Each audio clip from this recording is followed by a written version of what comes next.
ನಮಸ್ತೆ ಟಿವಿ 20 ಕನ್ನಡ ವಾಹಿನಿಗೆ ಸ್ವಾಗತ. ಕಾಗವಾಡ ತಾಲೂಕಿನ ಉಗಾರ ಬುದ್ರುಕ್ ಗ್ರಾಮದ ಚೈತಾಲಿ ಕಿರಣಗಿ ಭೀಕರವಾಗಿ ಹತ್ಯೆ ಮಾಡಿದ ಆರೋಪಿಗಳಿಗೆ ಕಠಿಣ ಶಿಕ್ಷೆ ಆಗುವಂತೆ ಆಗ್ರಹಿಸಿ ಅಂಗಡಿ ಮುಂಗಟ್ಟುಗಳನ್ನು ಬಂದ್ ಮಾಡಿ ಗ್ರಾಮಸ್ಥರು ಪ್ರತಿಭಟನೆ ಮಾಡಿ ಉಪ ತಹಸೀಲ್ದಾರ್ ರಶ್ಮಿ ಜಕಾತಿ ಅವರಿಗೆ ಮನವಿ ಸಲ್ಲಿಸಿದ್ದಾರೆ. ಗುರುವಾರ ಉಗಾರ ಬುದ್ರುಕ್ ಗ್ರಾಮದ ಮಹಾವೀರ ವೃತ್ತದಲ್ಲಿ ಸಾವಿರಾರು ಜನ ಸೇರಿ ಪ್ರತಿಭಟನೆ ಮಾಡಿದರು. ಈ ವೇಳೆ ಮಾತನಾಡಿದ ಮುಖಂಡ ಶೀತಲ್ ಗೌಡ, ನಮ್ಮ ಗ್ರಾಮದ ಅಮಾಯಕ ಗರ್ಭಿಣಿ ಹೆಣ್ಣುಗಳನ್ನ ಆಕೆಯ ಪತಿ ಪ್ರದೀಪ ಕಿರಣಗಿ ಹಾಗೂ ಸಹಚರರು ಭೀಕರವಾಗಿ ಹತ್ಯೆ ಮಾಡಿ ಅಪಘಾತ ಎಂಬಂತೆ ನಾಟಕವಾಡ್ತಾ ಇದ್ದದನ್ನ ಆದರೆ ಕಾಗವಾಡ ಠಾಣೆ ಪೊಲೀಸರ ಚಾಣಾಕ್ಷ ನಡೆಯಿಂದ ಕೊಲೆಗಾರರು ಇಂದು ಕಂಬಿ ಇದ್ದೇ ಇದ್ದಾರೆ. ಇದರಲ್ಲಿ ಇನ್ನೂ ಯಾರ್ಯಾರು ಇದ್ದಾರೆ ಅನ್ನೋ ಬಗ್ಗೆ ಸಂಪೂರ್ಣ ತನಿಖೆ ನಡೆಸಬೇಕು. ಅಮಾಯಕ ಜೀವ ತೆಗೆದ ಆರೋಪಿಗಳಿಗೆ ಕಠಿಣ ಶಿಕ್ಷೆ ಆಗುವಂತೆ ಪೊಲೀಸರು ಮಾಡಿ ಮೃತ ಚೈತಾಲಿ ಆತ್ಮಕ್ಕೆ ಹಾಗೂ ಕುಟುಂಬಕ್ಕೆ ನ್ಯಾಯ ಒದಗಿಸಿಕೊಡುವ ಕೆಲಸ ಮಾಡಬೇಕು. ಈ ಪರಿಸ್ಥಿತಿಯಲ್ಲಿ ಗ್ರಾಮಸ್ಥರೆಲ್ಲರೂ ಕೂಡ ಆ ಕುಟುಂಬದ ಜೊತೆ ಇರ್ತೀವಿ ಅಂತ ಹೇಳಿದ್ದಾರೆ. ಸುಟ್ಟು ಬಿಟ್ಟಿದ್ರೆ ನಾವ್ ಎಲ್ಲಿ ಯಾರು ನ್ಯಾಯ ಸಿಗ್ಲತ್ತ ಎಲ್ಲ ಸಾಕ್ಷಿಗಳೆಲ್ಲ ನಾಶ ಆಗಿ ಹೋಗ್ತಿದ್ದು ಅಂತ ಒಂದು ಸಮಯ ಪ್ರಜ್ಞೆ ಅಂದ್ಮೇಲೆ ನಮ್ಮ PSI ಸಾಹೇಬರಿಗೆ ಮೇಲಿನ ಮೇಲೆ ಫೋನ್ಗಳು ಬರ್ತದ ಮೇಲೆ ಯಾಕೆ ಇಲ್ಲೂ ಊರಾಗ ಸಾಕಷ್ಟು ಜನ ಇದಾರೆ, ಅವ್ರ ಸಮಾಜದವ್ರು ಇದಾರು, ಸಾಕಷ್ಟು ರಿಲೇಟಿವ್ಸ್ ಇದಾರು, ಫ್ರೆಂಡ್ಸ್ ಇದಾರು, ಎಲ್ಲರಿಗೂ ಒಂದಿಬ್ಬರು ಮಂದಿ ವ್ಯಕ್ತಿಗಳ ಬಂದ್ ಎಲ್ಲಪ್ಪ ಲಘು ಹೋಗು ಅವ್ರಿಗೆ ಅನ್ನ ಸಾಬ್ ಸಹಿ ಮಾಡತ್ತೇಳಿ ಸಾಕಷ್ಟು ಅವ್ನಿಗೆ ಪ್ರೆಷರ್ ಹಾಕಿದ್ರು. ಆದ್ಮೇಲೆ ಈ ರೀತಿ ಡೈರೆಕ್ಟ್ ಆಕ್ಸಿಡೆಂಟ್ ಆಗಿದ್ರೆ ಎಷ್ಟು ಪ್ರೆಷರ್ ಮಾಡೋ ಅವಶ್ಯಕತೆ ಇರಲಿಲ್ಲ. ಆ ಒಂದು ಕೃತ್ಯನ ಮುಚ್ಚಿ ಹಾಕ್ಬೇಕಂತ ಸಾಕಷ್ಟು ಪ್ರಯತ್ನ ಮಾಡಿದ್ರು. ಅನಸಾಬ್ ಮುಂಜಾನೆ ಎದ್ದು ಕೂಡಲೇ ನಮ್ಮ ಮನೆಗೆ ಬಂದ ಮೇಲೆ ಅನಸಾಬ್ ಒಂದ ಮಾತೇ ಇನ್ನು ಅನ್ಸಾಬ್ ನೀ ಗಡಬಡಿ ಮಾಡಬೇಡಪ್ಪ, ಅದು ಏನ ಇರಲಿ ತನಿಖೆ ಮಾಡಿ ಮೊದಲು ಹೋಗಿ ಕಂಪ್ಲೇಂಟ್ ಕೊಡ. ಅದಾಗ ರಿಯಲ್ ಆಗಿ ಆಕ್ಸಿಡೆಂಟ್ ಇತ್ತು ಅಂದ್ರೆ ಹಿಂದೆ ತಕ್ಕೋನು, ಆದ್ರೆ ಮೊದಲನೇ ಕಂಪ್ಲೇಂಟ್ ಕೊಡದಿದ್ರ ನಿನ್ನ ಮಗಳಿಗೆ ನಿನ್ನೆ ನ್ಯಾಯ ಸಿಗಲ್ಲ, ಅವಳ ಆತ್ಮಕ್ಕೆ ಶಾಂತಿ ಸಿಗಬೇಕಾದ್ರೆ ನೀನು ಹೋಗಿ ಮೊದಲ ಕಂಪ್ಲೇಂಟ್ ಕೊಡು ಅಂತ ಹೇಳಿದ್ರು. ಆ ಪ್ರಕಾರ ಅದಕ್ಕಿಂತ ಮುಂಚೆನ ನಮ್ಮ ಪೊಲೀಸ್ ಡಿಪಾರ್ಟ್ಮೆಂಟ್ದವ್ರು ಅವರ ಕಾರ್ಯವನ್ನು ಮಾಡಿದ್ರು. ಆದರೆ ಇದರ ಜೊತೆಯಲ್ಲಿ ಈಗ ನಮ್ಮ ಒಬ್ಬರು ವಕೀಲರು ಹೇಳಿದಂಗೆ 50% ತನಿಖೆ ಆಗಿತ್ತು. ಅದ್ರ ಮುಂದಿನ ತನಿಖೆನೂ ಅವ್ರು ಮಾಡ್ತಾ ಇದ್ದಾರೆ. ಇದರಲ್ಲಿ ಯಾರ್ಯಾರು ಭಾಗಿಯಾಗಿದ್ದಾರೆ ಅವ್ರು ಎಲ್ಲರಿಗೂ ಅಲ್ಲ ಬರೀ ಜೀವಾವಧಿ ಶಿಕ್ಷೆ ಅಲ್ಲ, ಗಲ್ಲು ಶಿಕ್ಷೆ ಆಗ್ಬೇಕಂತೇಳಿ ತಮ್ಮೆಲ್ಲರ ಪರವಾಗಿ ನಾವು ಕೇಳ್ಕೊಳ್ತಾ ಇದ್ದೀವಿ. ಮತ್ತು ಈ ಘಟನೆ ಆಗೈತಿ, ಘಟನೆ ಆದಮೇಲೆ ಈ ಘಟನೆಯಿಂದ ಯಾರೂ ಹಿಂದೆ ಸರಿಯುವಂಥ ಅವಶ್ಯಕತೆ ಇಲ್ಲ. ನೋಡ್ರಿ, ಈ ಘಟನೆ ತಾದಾ 3-4 ದಿವಸ ಐತಿ ಅಂತೇಳಿ ನಾವು ಬಹಳ ಒಂದು ಹುರುಪಲೆ ಅಥವಾ ಒಂದು ಸಹಾನುಭೂತಿಯಿಂದ ಆ ಕುಟುಂಬದ ಮೇಲೆ ಸಹಾನುಭೂತಿ ಸಲುವಾಗಿ ನಾವು ಈ ಬೆನ್ನು ಹತ್ತೋದಲ್ಲ. ಈ ಕೇಸ್ 2 ವರ್ಷ ನಡಿಬಾರ್ದು, 4 ವರ್ಷ ನಡೆದು 10 ವರ್ಷ ನಡಿಬೋದು.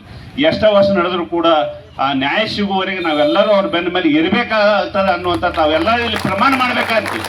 ಬರೀ ಇವತ್ತಿನ ದಿವಸ ಒಂದು ದಿವಸ ಕೂಡಿ ನಾವು ಪ್ರತಿಭಟನೆ ಮಾಡಿದ್ವು ಅಂದ್ರೆ ಅಲ್ಲ, ಇನ್ನೂ ಸಾಕಷ್ಟು ಸಾಕ್ಷಿಗಳಿದಾವೆ. ಎಲ್ಲ ಸಾಕ್ಷಿಗಳು ದಯಮಾಡಿ ಏನೇನು ಆಗೈತಿ ಆ ಕುಟುಂಬಕ್ಕೆ, ಆ ಚೈತಾಲಿಗೆ ನ್ಯಾಯ ಸಿಗಬೇಕಾದ್ರೆ, ಅವಳ ಆತ್ಮಕ್ಕೆ ಶಾಂತಿ ಸಿಗಬೇಕಾದ್ರೆ ನಾವೆಲ್ಲರೂ ಅವ್ರ ಬೆನ್ನ ಮೇಲೆ ಇರೋನು ಅವ್ರಿಗೆ ನ್ಯಾಯ ಕೊಡುವಂಥ ನಾವು ಕೆಲಸವನ್ನು ನಾವು ಮಾಡಬೇಕಾಗ್ತದ. ಮತ್ತು ಈಗಾಗಲೇ ಸಾಕಷ್ಟು ಜನ ಹೇಳಿದ್ರೆ ನಮ್ಮ ಊರಲ್ಲಿ ಇಂಥ ಹುಳುಗಳು ಬೇಡ ಅಂತೇಳಿ ಅದಕ್ಕೆ ನಾವು ಪೊಲೀಸ್ ಡಿಪಾರ್ಟ್ಮೆಂಟ್ದವ್ರಿಗೆ ಕೂಡ ನಾವು ಹೇಳ್ತೀವಿ, ಆ ಕುಟುಂಬ ನಮ್ಮ ಊರಲ್ಲಿ ಇರಬಾರ್ದು. ಯಾಕಂದ್ರೆ ಅಂಥ ಒಂದು ಹುಳ ಆಯ್ತಂದ್ರೆ ಒಂದು ಮಾವಿನ ಕಡೆಗೆ ಇರ್ತದ, ಆ ಮಾವಿನ ಕಡೆಗೆ ಮಾವಿನಕಾಯಿ ಕುಳಿತಂದ್ರೆ ಇಡೀ ಮಾವಿನ ಕಡೆಗೆಲ್ಲ ಕೊಳಿಸ್ತದ. ಅದಕ್ಕೆ ಅವರನ್ನ ಯಾಕಂದ್ರೆ ಮುಂದೆ ಹೆಚ್ಚಿನ ದುರ್ಘಟನೆ ಆಗೋಕ್ಕಿಂತ ಮುಂಚೆನ ತಾವು ಡಿಪಾರ್ಟ್ಮೆಂಟ್ದವ್ರ ಅವರನ್ನ ಇಲ್ಲಿಂದ ಸ್ಥಳಾಂತರ ಮಾಡುವಂಥ ವ್ಯವಸ್ಥೆಯನ್ನು ತಾವು ಮಾಡ್ಬೇಕಂತೇಳಿ ಪೊಲೀಸ್ ಡಿಪಾರ್ಟ್ಮೆಂಟ್ ಅಲ್ಲಿ ಕೇಳ್ಕೊಳ್ತಾ ತಾವೆಲ್ಲರೂ ಸೇರ್ಕೊಂಡು ಇವತ್ತಿನ ದಿವಸ ಏನು ಬೆಂಬಲ ಕೊಟ್ಟಿದ್ರಿ ಇದೇ ಪ್ರಕಾರವಾಗಿ, ಯಾಕಂದ್ರೆ ನಮ್ಮ ಹಿರಿಯರಂತ ಮೋಹನ್ ಅನ್ಶೆ ಅವರು ಇದಾರೆ, ಅವರು ತಾವು ನಮ್ಮ ಅನಿಸಿಕೆಯನ್ನು ಹೇಳ್ತಾರೆ. ಯಾಕಂದ್ರೆ ನಾವು ಎಲ್ಲರೂ ಕೂಡ ಬೆಂಬಲಿಸ್ಬೇಕಾಗಿ ಇಲ್ಲಿ ಯಾವುದೇ ರೀತಿ ಜಾತಿ ಮತ ಭೇದ ಪಕ್ಷ ಪಂಗಡ ಯಾವುದೂ ಅಲ್ಲ, ನಾವೆಲ್ಲರೂ ಸೇರ್ಕೊಂಡ ಆ ಒಂದು ಘಟನೆ ಏನಾಗೈತಿ. ಈ ಘಟನೆ ಬರೀ ಉಗಾರ ಬುದ್ರುಕಲ್ಲ, ಇಡೀ ರಾಜ್ಯಾದ್ಯಂತ ಯಾಕೆ ಹೋಗ್ಬೇಕಾಗಿತ್ತಂದ್ರೆ ಎಲ್ಲೇ ಇಂಥ ಘಟನಾ ಮಾಡ್ಬೇಕನ್ನೋಂಥ ಭಾವನೆ ಯಾವ ಮನಸ್ಸಿನಲ್ಲೂ ಬರಬಾರ್ದು. ಯಾಕಂದ್ರೆ ನಮ್ಮ ರಾಜ್ಯದ ಚಿತ್ರನಟ ದರ್ಶನ ಆಗೈತಲ್ಲ, ದರ್ಶನದ ಏನು ಕೇಸ್ ಐತೆ 100% ಎಲ್ಲ ಸೇಮ್ ಅದ ಪ್ರಕಾರವಾಗಿ ಕೇಸ್ ಇರೋದ್ರಿಂದ ನಾವು ಡಿಪಾರ್ಟ್ಮೆಂಟ್ದಲ್ಲಿ ಕೇಳೋದಷ್ಟೇ ತನಿಖೆ ಯೋಗ್ಯ ರೀತಿಯ ಒಂದು ತನಿಖೆ ಆಗಬೇಕು ಮತ್ತು ಅವಳಿಗೆ ನ್ಯಾಯ ಸಿಗಬೇಕಂತ ಹೇಳಿ ನನಗೆ ಇಲ್ಲಿ ಮಾತಾಡ್ಲಿಕ್ಕೆ ಅವಕಾಶ ಮಾಡಿಕೊಟ್ಟಂತ ಹಾಗೂ ಎಲ್ಲ ಬಾಂಧವರು, ಗ್ರಾಮದ ಎಲ್ಲ ಬಾಂಧವರು ತಾವು ಬೆಂಬಲವನ್ನು ಸೂಚಿಸಿದ್ರಿ. ದಯಮಾಡಿ ಅವಳ ಆತ್ಮಕ್ಕೆ ಶಾಂತಿ ಸಿಗುವವರೆಗೆ ನಾವೆಲ್ಲರೂ ಇದೇ ರೀತಿಯಾಗಿ ಹೋರಾಡೋಣ ಅಂತ ಹೇಳಿ ನನ್ನ ಮಾತು ಮುಗಿಸ್ತೇನೆ. ಜೈ ಕರ್ನಾಟಕ. ಮೊನ್ನೆ ಅನ್ಸಾಬ್ ನಾನು ಜಮಖಂಡಾಗಿದ್ದೆ, ಫೋನ್ ಮಾಡಿದೆ, ಫೋನ್ ಅನ್ನ ಹಿಂಗಿಂಗಾಗಿತ್ತು ಮತ್ತೆ ನನ್ನ ನೋಡಿ ಪೊಲೀಸ್ ಸ್ಟೇಷನ್ ಕರಿಕದಾರನ್ನು ಹೋಗಿ ನೋಡಿದ. ನಾವು ಮರುದಿವ್ಸ ಬಂದು ಹಾದೆವು. ಆದ ಬಳಿಕ ಅಲ್ಲಿ ಅವರ ಧರ್ಮಪತ್ನಿ, ಅವ್ರ ಸಂಬಂಧಿಕರು, ಅವ್ರು ಮಾತಾಡೋದು ಅಳೋದು ನೋಡ್ರ ಆ ದಿವಸ ಚತ್ತನಕ ನಾವು ಸಹಿತ ಊಟ ಮಾಡಿಲ್ಲ. ಯಾಕಂದ್ರೆ ಒಬ್ಬನಿಗೆ ಅನ್ಯಾಯ ಆದಾಗ ನ್ಯಾಯ ಕೊಡಿಸೋ ವ್ಯಕ್ತಿ ಇಂಥ ಹೀನ ಕೆಲಸ ಮಾಡಿದ ಅಂದ್ರ ಅವನು ಭೂಮಿ ಮಗ ಇರಬಾರ್ದು. ಇದೊಂದು ಮಾನವ ಕುಲಕ್ಕೆ ಅಪಮಾನ. ಇಂಥದೊಂದು ನ್ಯಾಯ ಕೊಡಿಸುವಂತವ, ಅನ್ಯಾಯದ ವಿರುದ್ಧ ಹೋರಾಡುವಂತವ ತಾನ ಸ್ವತಃ ಮುಂದೆ ನಿಂತು ಹ್ಯಾಂತಿನ ಮಾಡ್ತವ ಅಂದ್ರ ಅವನ್ ಬಹುಶಃ ಅವರ ತಾಯಿ ಗರ್ಭದಾಗ ಏನು ಹುಟ್ಟಿಲ್ಲ, ಎಲ್ರಿ ಜ್ವಾಲಾಮುಖಿದಂತ ಬಿದ್ದ, ಎಲ್ರಿ ರೋಡ್ ಮೇಲೆ ಬಿದ್ದ, ಎದ್ದು ತಂದ ಹಾಕಿದಾರ ಅವನಿಲ್ಲಿ ಈ ಊರಾಗ. ಅದಕ್ಕ ಅಣ್ಣ ಸಾಬ ಬಹಳ ನನ್ನ ಆತ್ಮೀಯ ಮಿತ್ರ. 35 ವರ್ಷ ಹಿಂದ್ಗಡೆ ನಾನು ಅವನು ಕೆಲಸ ಮಾಡ್ತಿದ್ದೆವು. ಅವರಾಗಲಿ ಅವ್ರ ಧರ್ಮ ಪತ್ನಿ ಆಗಲಿ ಇದು ಸಂಘಟನೆ ಮಾಡಿದಂತ ಶೀತಲ್ ಕುಂಬಾರ್, ಸಂದೀಪ್ ಘೋಟ್, ಪುರಂದರ್ ತಳವಾರ್, ರಾಜು ನಾಯಿಕ್, ಪರಶುರಾಮ್ ನಾಯಿಕ್, ಮಲ್ಲು ಗಂಗೂರ್ ಹಾಗೂ ಈ ಕುಟುಂಬಸ್ಥರು, ಅನ್ನು ಮಾಳಿ ಪರಿವಾರದ ಎಲ್ಲ ಕುಟುಂಬಸ್ಥರು, ನಿಮಗೆ ಯಾರಿಗರೆ ಯಾನ್ರೆ ಬೆದರಿಕೆ ಅಂಜಿಕೆ ಇತ್ತಾರ ನಿಮಗ ಒಂದು ಕೂನ್ಲೇಳಿ ಧಕ್ಕಿ ಮಾಡಿಕೊಡಂಗಿಲ್ಲ. ನಾ ಇದಾನ ಇಡೀ ಊರ ಐತೀನಿ ಬೆನ್ನ ಮ್ಯಾಗ, ಯಾವ್ದಕ್ಕೂ ನೀವು ಅಂದ್ಬೇಡ್ರಿ. ಅದಕ್ಕ ಮುಂದಿನ ದಿನಮಾನಗಳಲ್ಲಿ ಇಂಥ ಘಟನೆ ಊರಾಗ ಯಾವಾಗ ಇಂಥವು ನಡೀತಾವೋ ಅಂತದಕ್ಕೆಲ್ಲ ಈ ಊರ ಬತ್ತೈತಿ ಅನ್ನುವಂತ ಸಂದೇಶವನ್ನ ನಾವು ಕಳಿಸ್ಬೇಕಾಗ್ತದ. ಅದಕ್ಕ ಈಗ ತಹಶೀಲ್ದಾರ್ ಸಾಹೇಬರು ಬಂದಿದ್ದಾರು.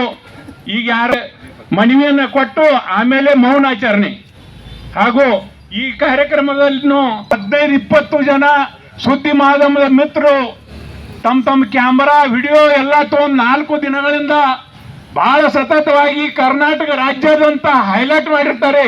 ಅವರಿಗೂ ಕೂಡ ನಾನು ಧನ್ಯವಾದಗಳನ್ನು ಹೇಳ್ತೀನಿ.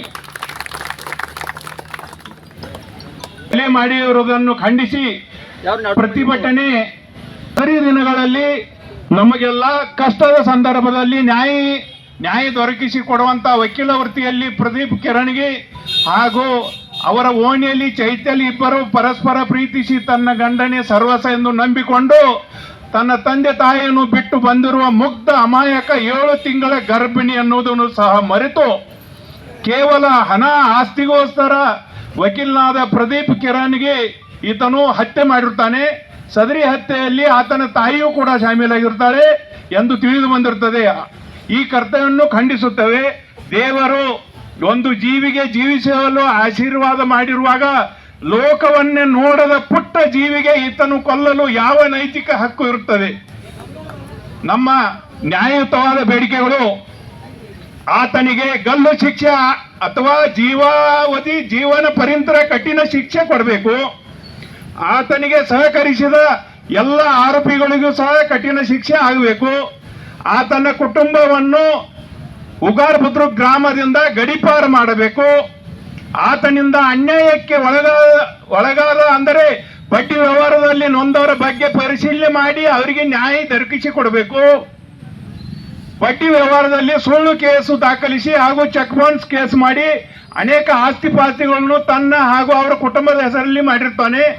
ಅದನ್ನು ಪರಿಶೀಲನೆ ಮಾಡಿ ನ್ಯಾಯ ದೊರಕಿಸಿ ಕೊಡಬೇಕು.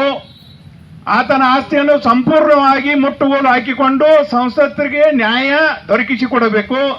ಆತನಿಗೆ ಯಾವುದೇ ಬೇಲ್ ಸಿಗದಂತೆ ಹಾಗೂ ಕಠಿಣ ಶಿಕ್ಷೆ ಪೂರೈಸಿ ಹೊರಗೆ ಬರದಂತೆ ನಾನ್ ಲೇಬಲಬಲ್ ಕಲಮಗಳನ್ನು ಹಾಕಿ ಜೀವಾವಧಿಯವರೆಗೆ ಹೊರಗೆ ಬರದಂತೆ ಕೇಸ್ ದಾಖಲಿಸಬೇಕು. ಈತನ ಪರವಾಗಿ ಬೆಳಗಾವಿ ಜಿಲ್ಲೆ ಅಲ್ಲದೆ ಕರ್ನಾಟಕದ ಯಾವ ವಕೀಲರು ಸಹ ಅವನ ಪರ ವಕಾಲತ್ತು ವಹಿಸಬಾರದು. ಮತ್ತು ಅವನು ಇನ್ಶೂರೆನ್ಸ್ ಮಾಡಿ ಹೆಂಡತಿಗೆ ಮರ್ಡರ್ ಮಾಡಿ ದುಡ್ಡು ಏನು ತೆಗಿತಿದ್ದ ಆ ದುಡ್ಡು ಮತ್ತು ಅವನ ಇಡೀ ಆಸ್ತಿಯನ್ನ ಈ ನೊಂದಂತ ಕುಟುಂಬಕ್ಕೆ ತಾವೆಲ್ಲ ಮರಳಿ ಕಳಿಸಲು ಸಹಕರಿಸಬೇಕೆಂದು ತಮ್ಮಲ್ಲಿ ವಿನಂತಿ ಮಾಡಿ ಕೋರುತ್ತೇವೆ. ಈ ವೇಳೆ ಮಾತನಾಡಿದ ಮೃತ ಚೈತಾಲಿ ತಂದೆ ಅಣ್ಣ ಸಾಬ್ ಮಾಡಿ, ನಮ್ಮ ಮಗಳು ಪ್ರದೀಪಾ ಕಿರಣಗಿ ಈತನ್ನ ಪ್ರೀತಿಸಿ ಮದುವೆಯಾಗಿದ್ದು, ಆದರೆ ಅವಳಿಗೆ ಗಂಡನ ಮನೆಯಲ್ಲಿ ಬಹಳ ಕ್ರೂರವಾಗಿ ನಡೆಸಿಕೊಂಡಿದ್ರು. ಈ ಬಗ್ಗೆ ಅವರ ತಾಯಿ ಬಳಿ ಮಗಳು ಹೇಳಿಕೊಂಡಿದ್ಲು. ನನ್ನ ಮಗಳ ಕೊಲೆಯಲ್ಲಿ ಪ್ರದೀಪಾ ಕಿರಣಗಿ ನ್ಯಾಯವಾದಿ ಆಗಿದ್ದು, ಅವನಿಗೆ ಇನ್ನೊಬ್ಬ ಮಹಿಳಾ ನ್ಯಾಯವಾದಿ ಜೊತೆ ಅನೈತಿಕ ಸಂಬಂಧ ಇದ್ದು, ಆ ಮಹಿಳೆ ಮತ್ತು ಪ್ರದೀಪಾ ಇಬ್ರು ಸೇರಿ ಇನ್ಶೂರೆನ್ಸ್ ಹಣ ಹಾಗೂ ಆಸ್ತಿ ಸಲುವಾಗಿ ಕೊಲೆ ಮಾಡಿದ್ದು, ಕೂಡಲೇ ಮಹಿಳಾ ನ್ಯಾಯವಾದಿಯನ್ನ ಬಂಧಿಸಿ ತನಿಖೆ ಕೈಗೊಂಡು ನಮಗೆ ನ್ಯಾಯ ಒದಗಿಸಿಕೊಡಬೇಕು ಅಂತ ಒತ್ತಾಯಿಸಿದ್ರು. ಮತ್ತ ಇನ್ ಮುಂದಾದ್ರೂ ನಾನು ಬೇಡ್ಕೊಳ್ಳೋ ವಿನಂತಿ ಅಂದ್ರೆ ಅವಂಗೆ ಗಲ್ಲಿಗೆ ಏರಿಸ್ಬೇಕು. ಮತ್ತು ಇದು ಗಲ್ಲಿಂದ ಎಲ್ಲರ ಅವಂಗ ರಾಷ್ಟ್ರಪತಿಯ ರಾಷ್ಟ್ರಪತಿಯ ಇದು ಹಿಡಿದಿತ್ತ ನಮ್ಗೇನು ಗೊತ್ತಿಲ್ಲ, ಕ್ಷಮಾದಾನ ಹಿಡಿದಿತ್ತ, ಅದು ಸಿಗಬಾರ್ದು ಅನ್ನೋಂಗೆ ಮಾಡಬೇಕು ನಾವು. ಪ್ರತಿಭಟನೆ ಕಾಗವಾಡ ನ್ಯಾಯವಾದಿಗಳ ಸಂಘದ ಸದಸ್ಯರು ಭಾಗವಹಿಸಿ ಬೆಂಬಲ ಸೂಚಿಸಿದರು. ಪ್ರತಿಭಟನೆಯಲ್ಲಿ ಮಾಜಿ ಶಾಸಕ ಮೋಹನ್ ಶಾ, ಮುಖಂಡರು ಆದ ವಸಂತ ಕೋತ, ಅಮೀನ್ ಶೇಖ್, ಬಾಬು ಅಕ್ಕಿವಾಟಿ, ವಜ್ರಕುಮಾರ್ ಮಗದುಮ್ಮ, ಸಚಿನ್ ಪೂಜಾರಿ, ಅಣ್ಣಾಸಾಬ್ ಕೋತ, ಪಿಂಟು ಸಮಗಾರ್, ಮುರುಗೇಶ್ ಕುಂಬಾರ್ ಸೇರಿ ಮತ್ತಿತರರು ಹಾಜರಿದ್ದರು. ಹಿರೇಮಠ್ ಟಿವಿ 20 ಅಥಣಿ. ಕನ್ನಡಿಗರ ಮೆಚ್ಚಿನ ನಿಮ್ಮ ಟಿವಿ 20 ಕನ್ನಡ ವಾಹಿನಿ ಇದೀಗ ಟಿವಿಯಲ್ಲಿ ಲಭ್ಯ. ಕರ್ನಾಟಕ ಮತ್ತು ದೇಶ ವಿದೇಶದ 360 ಡಿಗ್ರಿ ಸುದ್ದಿ ವಿವರವನ್ನ ಪಡೆಯುವುದಕ್ಕೆ ಟಿವಿ 20 ವಾಹಿನಿಯನ್ನು ಲೈಕ್ ಮಾಡಿ, ವಿಡಿಯೋಗಳನ್ನು ಶೇರ್ ಮಾಡಿ, ಕಮೆಂಟ್ ಮಾಡಿ, ಸಬ್ಸ್ಕ್ರೈಬ್ ಮಾಡಿ. HCN ಕೇಬಲ್ 842 ನಂಬರ್ನಲ್ಲಿ ಹುಕ್ಕೇರಿ ತಾಲೂಕು ಹಾಗೂ ಸಂಕೇಶ್ವರದ ಸುತ್ತಮುತ್ತಲಿನ ಹಳ್ಳಿಗಳಲ್ಲಿ ಲಭ್ಯ. PCN ಕೇಬಲ್ 129 ನಂಬರ್ನಲ್ಲಿ ಹಾರುಗೆರೆ ಸುತ್ತಮುತ್ತಲಿನ ಹಳ್ಳಿಗಳಲ್ಲಿ ಲಭ್ಯ. ರಾಯಬಾಗ್ ಡಿಜಿಟಲ್ ಚಾನೆಲ್ ಕೇಬಲ್ 80ನೇ ನಂಬರ್ನಲ್ಲಿ ರಾಯಬಾಗ ತಾಲೂಕಿನ ಸುತ್ತಮುತ್ತಲಿನ ಹಳ್ಳಿಗಳಲ್ಲಿ ಲಭ್ಯ. UDCN ಕೇಬಲ್ ನೆಟ್ವರ್ಕ್ ಉಗಾರ ಸುತ್ತಮುತ್ತಲಿನ ಹಳ್ಳಿಗಳಲ್ಲಿ ನಿಮ್ಮ ಟಿವಿ 20 ಕನ್ನಡ ವಾಹಿನಿಯೂ ಲಭ್ಯ.